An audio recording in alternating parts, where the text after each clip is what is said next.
Happy New Year and welcome back to Kairos Conversations. Today we're going to be looking at the story of the woman with the issue of blood in Mark chapter 5. What do pizza, participles, and divine healing have to show us today? Stay tuned. Let's see.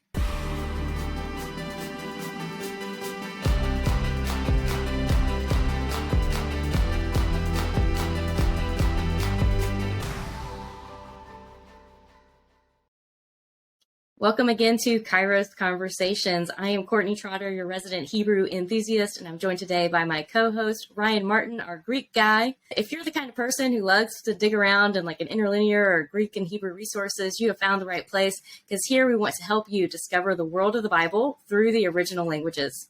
Like I said, we're looking today at Mark chapter 5 and the story of the woman with blood. And this is kind of a story that we can kind of skip past. And part of that's because of how Mark introduces it in his own narrative as like an interruption, right? So what should we get out of this, Ryan? How should we look at the story at the jump? Well, yeah, I mean, a big part of what we do on this channel is maybe look at aspects of the text that are hard to see in our English translations, right? So that's the main thing I want to highlight today. I think there are some features in what we call the discourse and the way that the story is told that when you're reading in English, go right past you. When you're reading in Greek, it's really hard to miss. So let's look at it. Got pulled up. This is Mark 5, verses 25 through 27 here. And a woman was there who had been subject to bleeding for 12 years, period. Notice the punctuation. She had suffered a great deal under the care of many doctors and had spent all she had, yet instead of getting better, she grew worse, period. When she heard about Jesus, she came up behind him in the crowd and touched his cloak. And we'll stop there for now. And I know that some of you watching this have done some Greek study before. Some of you, probably most of you, have done none. But I'm about to ask you to do something that you don't need to know a lick of Greek to be able to do. I want you to look down at the bottom part here in Greek and look for periods. A period is in Greek is a period in English. Same thing. Do you see any periods? Yeah, I don't see any periods personally. Yep, no periods. This is one big long sentence in Greek, right? So that's getting at what we're talking about here. Why is that different? Yeah, I see what is that, 3 sentences in English, but all of those are stopped with periods. And so, yeah, there's something going on here because we're not used to just a ton of run-on sentences whenever we read good English. And you're also not used to that whenever you read good Greek either. So what is the punctuation trying to tell us, or the lack thereof? Well, yeah, when you have a sentence, really in any language, or in Greek or in English, I guess I can say, we're looking for a subject and a verb, right? Like somebody or something is doing something. That's our kind of basic independent clause, like our main kind of sentence thing. So in this one big Greek sentence, like what is our main subject? And what is the verb? Here, I've got the exact same text, English and Greek, except I've highlighted our subject and our verb there. And in the Greek, it's real nice. Like there's our subject and there's our verb at the end. Everything else in between, supporting information. And in Greek, it reads that way. In English, however, look, we see our subject and our verb are separated, or they're part of 2 different sentences, and there's a whole sentence in between them. Right. The main point of this, or the main sentence in these 3 verses is a woman touched his cloak. And there's a bunch of information in between. So that's what we miss when we read in English here. We miss that our main sentence here is a woman touched his cloak.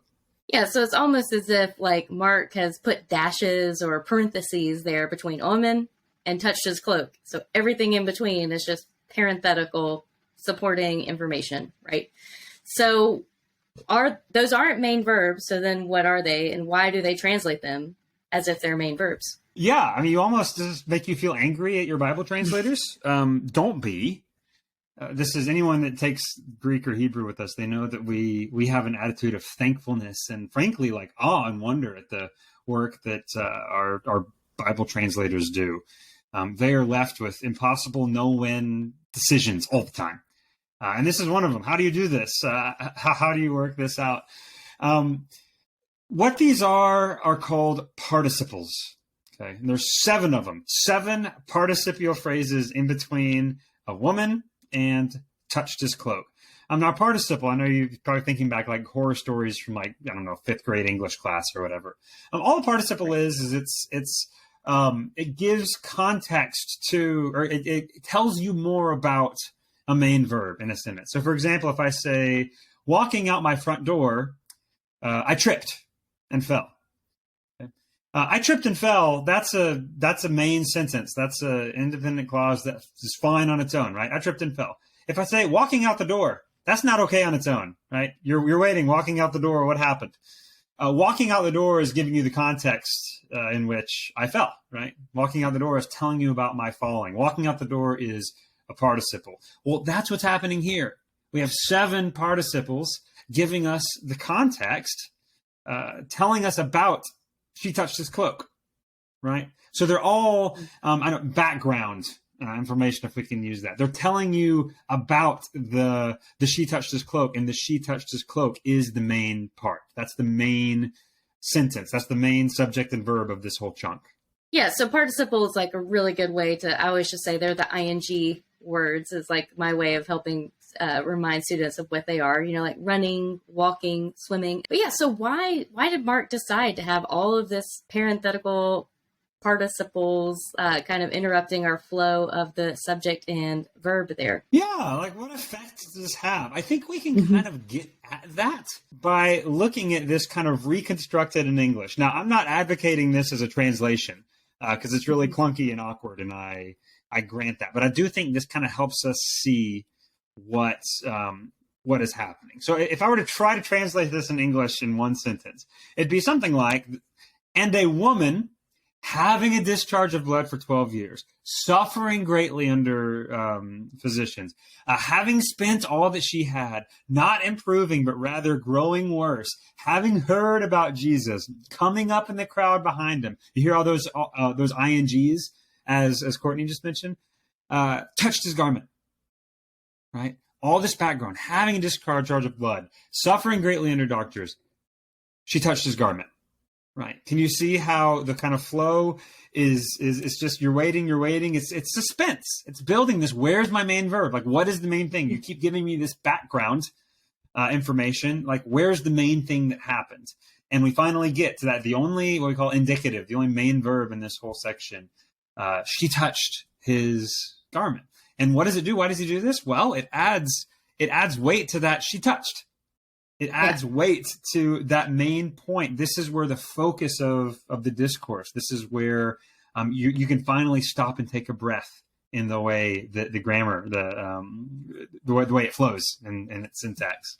Yeah, like you said, it adds just to that suspense and waiting for where like the shoe is going to drop in this sentence. Like what is going to be the massive emphasis in the story. And it seems kind of odd that this emphasis in the story is that she touched his garment. Like, it just sounds so simple. But where does the pizza come into this? Because we let in with, like, there's a pizza story that can give us an idea of how this might sound in English. Yes, I have a pizza story for you, and I've written it in Greek participle style English, okay? For those of you that have young children, this might be triggering, so I will warn you. There's definitely some personal experience in these kinds of things that led to me choosing this example. But I'm going to tell you a story. I'm going to say, the toddler, having loved pizza his whole life, after seeing some of his brother's pizza and asking for some of his own, having interrupted his father's dinner and receiving a part of his father's pizza, greedily putting it into his mouth, took it back out and threw it at the wall. All right. Again, you can probably picture this, especially if you have young kids. But what's the main point of the story? Like, what's the main sentence? The toddler took the pizza out of his mouth and threw it at the wall, right? And I have all this supporting information to tell you about why that happened. And you see the suspense it creates. Like, what is he going to do? Like, something's happening. Something out of the ordinary or surprising is going to happen. Now, I could tell that same story in better English, just more traditional prose. The toddler had loved pizza his whole life. He asked for some of his brother's pizza when he saw it. His father got up from dinner to give the toddler a portion of his own slice. The toddler put the pizza in his mouth, but then took it back out and threw it at the wall. And that's the same information, but you don't get the same like, aha, wow, like, oh my goodness moment when he throws the pizza at the wall. So the English translation that you read, when you read this, reports the information just fine. There's nothing wrong. There's not like any secret hidden meaning. I think what you do miss is Mark's emphasis, the weight he's placing on this event, the anticipation leading up to it that shows that this is the focus, that this is the place where the discourse leads, where the more theological intrigue is going to come in our next episode. But yeah, when you read it in English, you don't see that. When you read it in Greek, it's clear. This is the main sentence. This is the main verb. And everything else is supporting information. Yeah, and I also think it's interesting because Mark gives us the most information for the story compared to like Matthew and Luke. And so he gives us like, she spent all this money, she's gone to all these physicians. And in telling it in this kind of hurried fashion, you kind of get a sense of her desperation, that she's at her wit's end and she's like flocking, running like with all that she has to get to Jesus, So telling it in that kind of short, quickened way gives you that same feeling as if you're her trying to get to Jesus. Absolutely. I love it when the syntax kind of matches we do this in English too without thinking about it. Yeah. But you're absolutely right. It really does. It creates a sense of need and anticipation, even in terms of the language itself. And that lines up well with the context of desperation and waiting for what's going to happen, just as she was. Right. And you were saying earlier, like, this is one of the main reasons why it's like a benefit to study Greek. We teach Greek and Hebrew for a living. We're not always trying to plug it and tell you should take it. But Ryan had some good insight as to why this in particular is something that you need to take Greek to be able to see. Oh, for sure. I mean, there's a sense in which, like, if all you're after, and I realize this is what pastors and teachers do a lot, is they come across a word and they go and look up that word and they do a word study. And even though word studies can get you in trouble, they can also be done really well. And maybe that's something that even without a Greek or Hebrew background, if you read the right places, you can get, it's like, I can get a sense of the semantic range of this, even if I don't know Greek. But some of these bigger things that have to do with the way the language functions, the way that Greek discourse is different from English discourse, the way that Greek syntax is different from English syntax, it's just hard to approximate these things in English. And when you read it in Greek, it just makes sense. You don't need somebody to tell you, oh, the emphasis is here, because it reads that way naturally in Greek and it makes a lot of sense that way. So I do think this is a place, this kind of thing is hard to put in an English translation, really hard to put in an English translation, because you either end up with some really awkward, weird sentences like the ones I just approximated, or you lose it, and you just can't see from the sentences where the emphasis falls, what the author is assuming versus what the author is asserting as new information. These things are hard to put into translation. Yeah. Those are the things that, like you said, we never want to fault translators, but those are just the things that never translate in language one-to-one, like whether it's metaphors or turns of phrase, like common idioms, just emphasis and nuance with regards to how, like, subjects and verbs want to be put together in this case. It's just, you have to be very good. And even then, a lot of times, depending on the language, it just does not work. A lot of times, like I tell my students with Hebrew, like I could put emphasis in English, but with the way I would want to translate this, but because we don't do emphasis this way, you would miss it, So that's one of those things that really is nice to learn, is just how, the language wants to work. And it's hard to do without spending a little bit of time with it. Well, we are going to leave you on a little bit of a cliffhanger there, because as we said, the whole story falls on she touched his garment, and leaves you wondering, why did she touch his garment?